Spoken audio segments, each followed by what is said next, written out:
लो जी David टूसी साहब की किताब है कज दियां गल्लां ते उन्हां दे विचों मैं कुछ शेयर तुहाडी नज़र करना चाह रहा हाँ कि सजना की मजदूरी लैके बह गई, सजना की मजदूरी लैके बह गई है तो इश्क की मजदूरी लैके बह गई।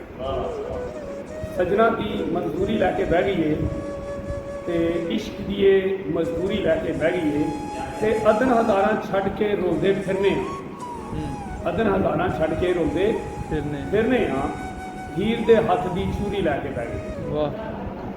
ते हक दी हार तो सूली चढ़ना चंगा सी, हक दी हार तो सूली चढ़ना चंगा सी, जग पाने मंजूरी लैके बह गई, जग पाने मंजूरी लैके बह गई है ते हर एक गल अधूरी छड़ के बैठे हैं, हर एक गल अधूरी छड़ के बैठे हाँ हरफां की मगरूरी लैके बह गई। ते हुण ते मोड़ महारां सजना दूर दियां, हुण ते मोड़ महारां सजना दूर दियां, हुण ते तेरी दूरी लैके बह गई।